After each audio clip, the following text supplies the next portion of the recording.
Hello दोस्तों, देखो पिछली वीडियो में मैं आपको प्रॉफिट वाले सवाल करा चुका हूं, ठीक है ना। इस वीडियो में हम लोग लॉस वाले सवाल प्रैक्टिस करेंगे, ठीक है ना। तो देखो लॉस वाले जो हानि वाले सवाल हैं उनको प्रैक्टिस करने से पहले एक बार आप उनके फॉर्मूले पे आप नजर जरूर डाल लीजिए, ठीक है ना। देखो हम लोग फॉर्मूले का यूज तो नहीं करते हैं, लेकिन उसका इनडायरेक्ट पूरा भरपूर यूज करते हैं, ठीक है ना। कोई भी टीचर अगर आपको बोले कि हम बिना फॉर्मूले के आपको मैथ पढ़ा देंगे तो वो आपको एकदम सरासर पागल बना रहा है, ठीक है ना। तो पहले आप लॉस के फॉर्मूले को देख लीजिए कि लॉस परसेंटेज, जैसे हमें लॉस का परसेंटेज दिया रहेगा उसको हम तोड़ेंगे, ठीक है ना। तो नीचे वाली वैल्यू हमेशा आपकी क्रय मूल्य होती है, ऊपर वाली वैल्यू हमेशा आपकी लॉस होती है, मतलब हानि होती है, ठीक है ना। तो ये सारी चीजें आपके फॉर्मूले से ही आती है, ठीक है ना।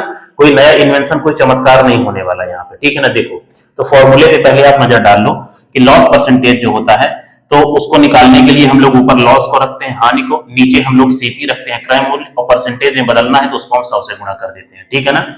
इसी को अगर हिंदी में देखना हो तो हानि परसेंटेज अगर आपको निकालना है तो ऊपर हमेशा हानि रहेगी, नीचे हमेशा क्रय मूल्य रहेगा। अगर उसे परसेंटेज में बदलना है तो उसे हम 100 से मल्टीप्लाई कर देते हैं चीजों को, ठीक है ना। किसी को भी परसेंटेज में बदलना हो तो उसको हम 100 से मल्टीप्लाई करते हैं, ठीक है ना।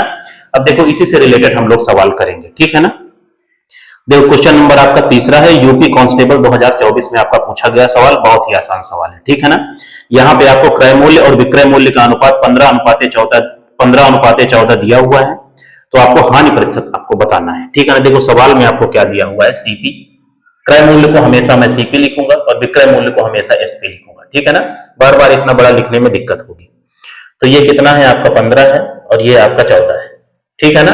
तो 15 रुपए का सामान आपने 14 रुपए में बेचा तो आपको घाटा हो रहा है, हानि हो रही है। कितने रुपए की हानि हो रही है? 1 रुपए की हानि हो रही है, ठीक है ना।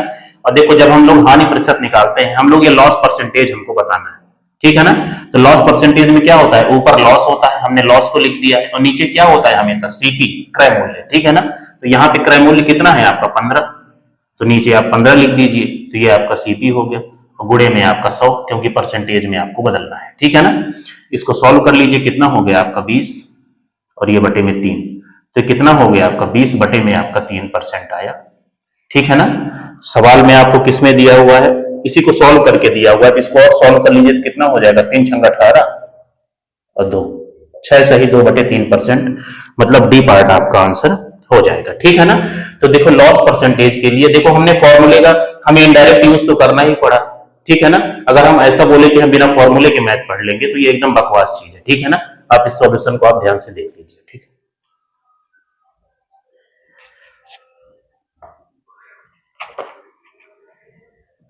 देखो इसको हटा रहा हूं मैं, बहुत ही आसान सवाल है ये सारे।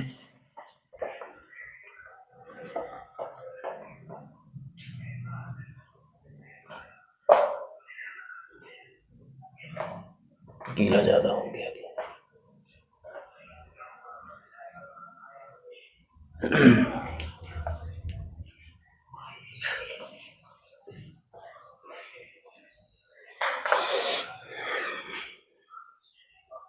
क्वेश्चन नंबर चौथा देखिए, ये सब बहुत ही आसान सवाल है। ये भी आपका यूपी कांस्टेबल 2024 से पूछा गया है। देखो एक कार को हम 6400 रुपए में बेचने पर श्री राव को 20% की हानि हुई, तो कार का क्रय मूल्य मतलब सीपी आपको बताना है, ठीक है ना। देखो यहाँ पे पहले मैं इस सवाल को फ्रैक्शन से बता देता हूं, फिर हम लोग नॉर्मल इसको कैसे सॉल्व करेंगे उसको ही बता देंगे, ठीक है ना। तो देखो आपको लॉस परसेंटेज जो दिया हुआ है, हानि का जो प्रतिशत दिया हुआ 20% आपका दिया हुआ है, ठीक है ना। तो 20% का फ्रैक्शन क्या होता है, 1 बटे में आपका 5, ठीक है ना।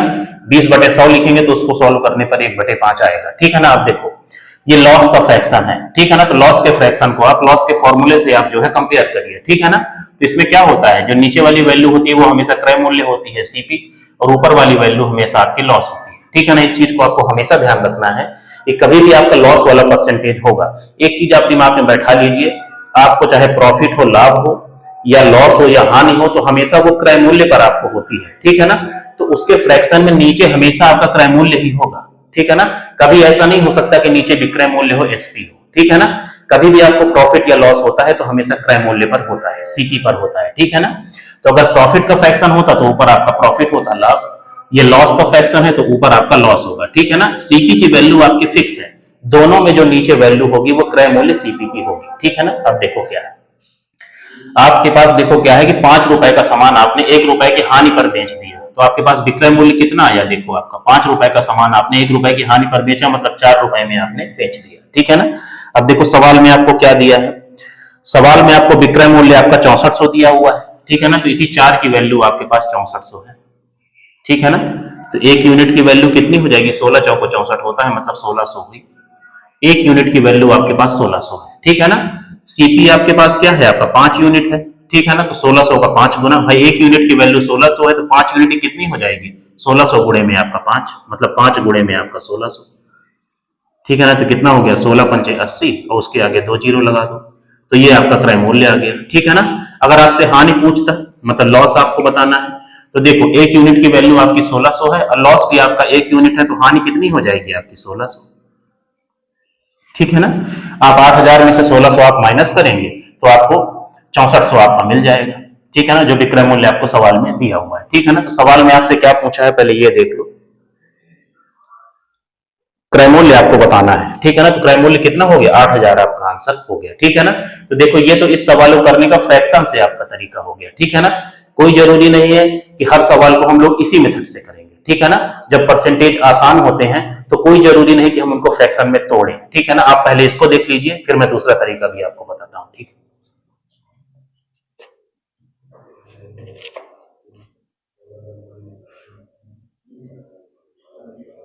हटा रहा हूं इसे मैं, ठीक है।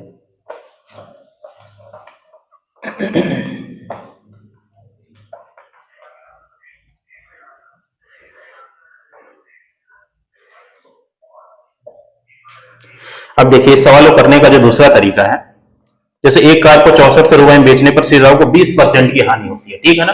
तो मान लो 100 रुपए का आपका सामान था, ठीक है ना, उसको आपने 20% की हानि पर बेचा, मतलब 80% पर आपने बेचा है उसको, ठीक है ना। देखो जो प्रॉफिट वाला जो परसेंटेज होता है उसमें हम लोग भाई परसेंटेज में हम लोग क्या करते हैं, परसेंटेज की मैक्सिमम वैल्यू होती है 100%, ठीक है ना। तो अगर प्रॉफिट वाला परसेंटेज है तो उसमें हम 100 जोड़ की परसेंटेज लिखते हैं, ठीक है ना। अगर हानि वाला परसेंटेज है तो उसको हम 100 से माइनस कर देते हैं, ठीक है ना।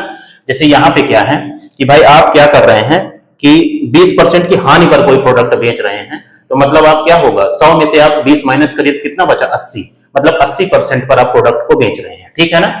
तो 100 का 80% कितना हो जाएगा आपका 80, ठीक है। तो 80 की वैल्यू आपको 6400 दी हुई, ठीक है ना। तो यहां से 1 यूनिट की वैल्यू निकाल लो, कितना हो गया, 8 64 80, 1 यूनिट की वैल्यू आपकी 80 है, हमें 100 यूनिट की चाहिए, तो 2 जीरो और बढ़ा दो, तो 8000 आपका आंसर हो जाएगा, ठीक है ना। तो कई सवालों को हम इस तरह करेंगे, कई सवालों को हम लोग फ्रैक्शन से करेंगे, ठीक है ना। तो दोनों तरीके मैंने आपको बता दिए हैं कि लॉस वाला जो फ्रैक्शन होगा उसमें ऊपर आपका लॉस होगा, नीचे आपका क्रय मूल्य होगा, सीपी होगा, ठीक है ना। बस देखो दोनों तरीके मैंने आपको बता दिए हैं, अब जो तरीका आसान पड़ेगा उससे हम आगे सवालों को बनाएंगे, ठीक है। तो ये कौन सा सवाल था, क्वेश्चन नंबर आपका 4 था, ठीक है ना। आप क्वेश्चन नंबर 5 देखिए, ठीक है। अब हम डायरेक्ट करेंगे सवालों को, हर सवाल को दोनों तरीके से नहीं बताऊंगा, नहीं वीडियो बहुत बड़ा हो जाता है, ठीक।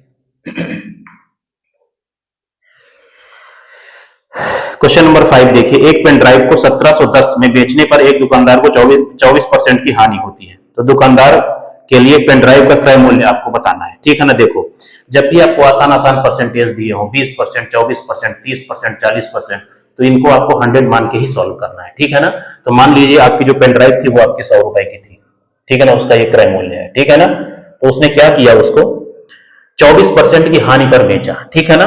तो 100 में से आप 24 माइनस करेंगे तो कितना हो जाएगा, 24 6 30, है ना, कितना हो गया, 24 और 6 30, 76, है ना। 76 में आप बेचेंगे, 76 में आप 24 जोड़ेंगे तो आपका 100 होगा, 76 और 4 80 20 100, ठीक है ना। 76 में आप बेचेंगे, ठीक है ना। तो ये आपका विक्रय मूल्य आया, ठीक है ना। सवाल में आपको जो विक्रय मूल्य दिया है वो 1710 दिया हुआ है, ठीक है ना। इसी को आप सॉल्व करो, 1 यूनिट की वैल्यू निकालो, कितनी हो जाएगी आपकी 1710 बटे में आपका 76, ये आपकी 1 यूनिट की वैल्यू हो गई, ठीक है ना। हमें 100 यूनिट की वैल्यू चाहिए, मतलब आप 100 से आप गुणा कर दीजिए, ठीक है ना। इसी को सॉल्व कर दोगे तो आपका क्रय मूल्य आ जाएगा, ठीक है ना। तो ये कितना हो गया, देखो 19 चौको 76, और 19 नहीं है 171 होता है, ठीक है ना। और ये कितना हो गया, देखो आपका 4 से आपका 25 बार में चला गया, तो कितना हो गया, 25 नहीं है आपका 225 और जीरो, ठीक है ना। तो क्रय मूल्य कितना आ गया, 2250 आपके पास आ गया, ठीक है ना। इस सवाल को आप फ्रैक्शन से भी बना सकते हैं अगर आपको बनाने का मन हो, ठीक है ना। तो 2250 इसका आंसर होगा, मतलब ए पार्ट इसका आंसर होगा। ठीक है ना, ये यूपीएसआई 2021 में पूछा हुआ सवाल है। ठीक है, इसको भी आप देख लीजिए, क्वेश्चन नंबर 5 है। फिर इसके बाद क्वेश्चन नंबर 6 देखिए, वो भी बिल्कुल आसान है। बड़ी गर्मी है भाई यार।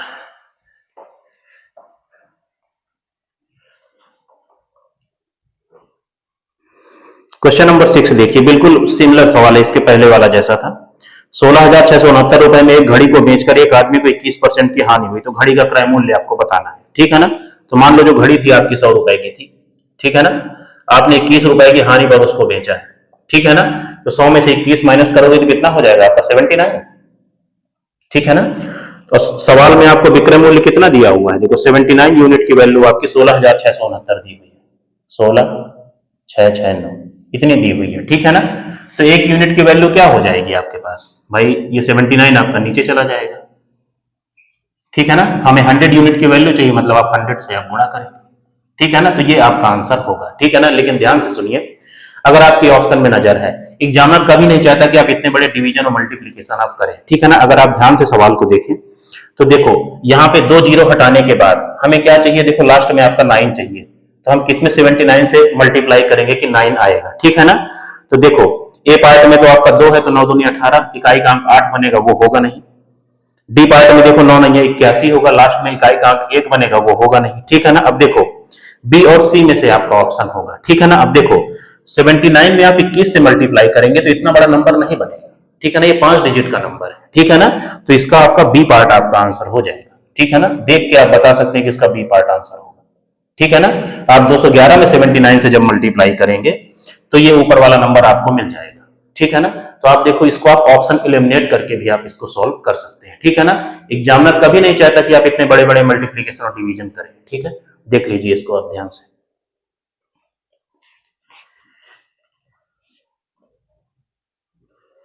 ये क्वेश्चन नंबर आपका 6 है। ठीक है ना,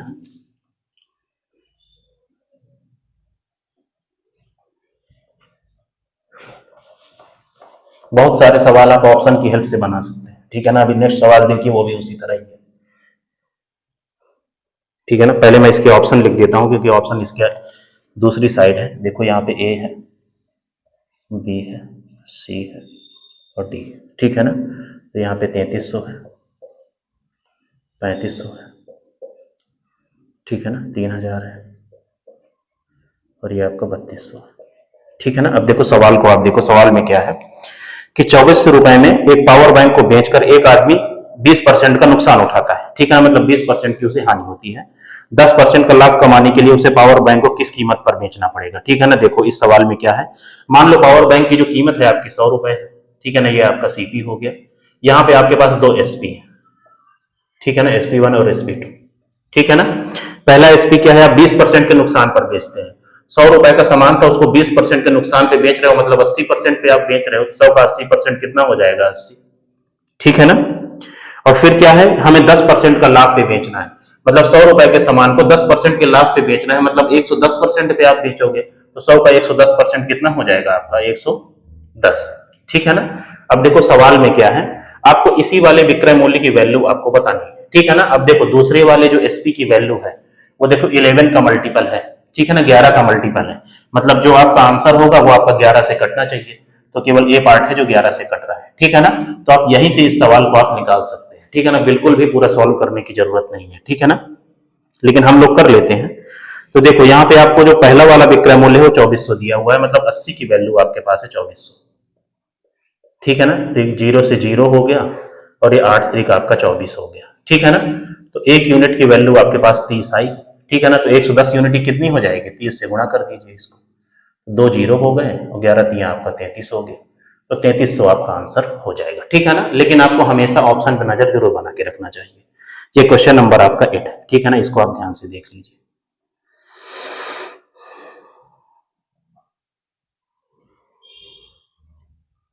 क्वेश्चन नंबर 9 देखिए, ये भी इसी तरह का सवाल है।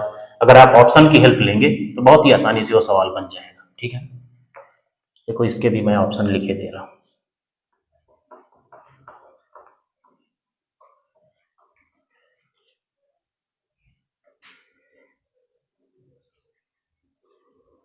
है ना, 46,375।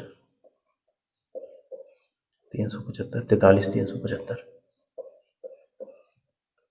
44,375, 45,375। ठीक है ना। अब देखिए क्वेश्चन नंबर आपका 9 देखिए, ठीक है ना। इसमें भी देखो अगर आप ऑप्शन की हेल्प लोगे तो बिल्कुल भी आपको कैलकुलेशन नहीं करना है, ठीक है ना। देखो सवाल में क्या है, जब एक प्लॉट को हम 29,625 में बेचा जाता है तो मालिक को 21% की हानि होती है। 21% का लाभ प्राप्त करने के लिए उस प्लॉट को किस कीमत पर बेचा जाना चाहिए, ठीक है ना। बिल्कुल आपका सिमिलर सवाल है जैसा हमने पहले किया है। मान लो आपका जो प्लॉट है आपका 100 रुपए का है, बहुत ही सस्ता प्लॉट है, ठीक है ना। यहाँ पे आपके पास दो विक्रय मूल्य हैं, SP1 और SP2, ठीक है ना। पहला क्या है, 21% की हानि पर आप बेच रहे हैं, तो 100 में से 21 माइनस करिए, कितना हो गया आपका 79 पे, ठीक है ना। और फिर क्या है, हम लोग उस 21% का हमें लाभ चाहिए, तो 100 में आप 21 जोड़ेंगे तो कितना हो गया आपका 121, ठीक है ना। तो आपको इसकी वैल्यू आपको बतानी है दूसरे वाले विक्रय मूल्य की, ठीक है ना। अब देखो 121 क्या है आपका 11 का मल्टीपल है, 11 का स्क्वायर आपका 121 होता है, ठीक है ना। तो जो हमारा आंसर होगा वो 11 से आपका कटना चाहिए, ठीक है ना। तो केवल डी पार्ट है जो आपका 11 से कट रहा है, ठीक है ना। आपको 11 की डिविजिबिलिटी पता है तो बहुत ही आसानी से आप चेक कर सकते हैं, ठीक है ना। 11 की डिविजिबिलिटी में क्या होता है कि अल्टरनेट नंबर्स का जो अंतर होता है वो 11 से कटना चाहिए, ठीक है ना। तो देखो वो भी आप सीख लो। देखो यहाँ पे अल्टरनेट नंबर आप जोड़ो, 4 में 3 जोड़ोगे 7 और 5 कितना हो गया 12, ठीक है ना। और यहाँ पे कितना हो गया 7 6 13, 13 और 12 में कितने का अंतर है, एक का। ये 11 से कटेगा नहीं कटेगा, ठीक है ना। इसको इसी तरह करो, देखो 4 3 7 5 12 हुआ, ठीक है ना। और यहाँ पे 7 3 10, तो 12 और 10 में कितने का अंतर है 2 का। ये 11 से कटेगा, ये भी नहीं कटेगा, 2 11 से नहीं कटता। अब इसको देख लो आप, ये कितना हुआ 4 3 7 और 5 12, ठीक है ना। और ये कितना हो गया 7 4 11, ठीक है ना। तो 12 में से 11 जाएगा, कितना बचेगा 1। देखो ये भी आपका 11 से नहीं कट रहा है, ठीक है ना। इसमें आप लगाओ, देखो 4 3 7 और 5 12, ठीक है ना। अंतर आपको लेना है, और यहाँ पे 7 5 12, तो 12 में से 12 जाएगा कितना आएगा 0, ठीक है ना। तो देखो 0 ऐसा नंबर है जो सबसे कटता है, तो वो 11 से भी कटेगा, ठीक है ना। तो डी पार्ट आपका आंसर हो जाएगा, ठीक है ना। तो देखो अगर आप ऑप्शन की हेल्प लेते तो बिल्कुल भी सॉल्व नहीं करना है, नहीं तो बहुत बड़े बड़े फिर मल्टीप्लीकेशन देखो करने पड़ेंगे। यहाँ पे जो आपको पहला वाला विक्रय मूल्य दिया हुआ है, मतलब 79 की वैल्यू आपको दी हुई है 29,625, 29,625, ठीक है ना। 79 यूनिट की वैल्यू 29,625 है, तो एक यूनिट की वैल्यू क्या होगी 79 से आप डिवाइड करेंगे, और 121 की वैल्यू आपको चाहिए, ठीक है ना। तो ये आपको सॉल्व करना पड़ेगा, ठीक है ना। तो अगर आपके पास थोड़ा दिमाग है तो आप ऑप्शन की हेल्प जरूर लेंगे, नहीं तो आप इसको सॉल्व करेंगे तो आप अगली बार पेपर जरूर देंगे, ठीक है ना। इस बार आप एग्जाम को पास नहीं कर पाएंगे, ठीक है ना। बुरा लगे तो कोई बात नहीं, ठीक है ना। तो इसका डी पार्ट आंसर होगा, आप इसको ध्यान से देख लीजिए, ठीक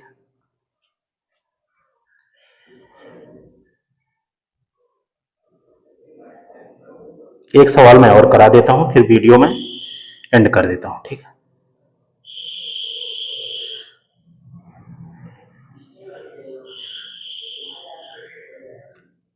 हटा रहा हूं इसे।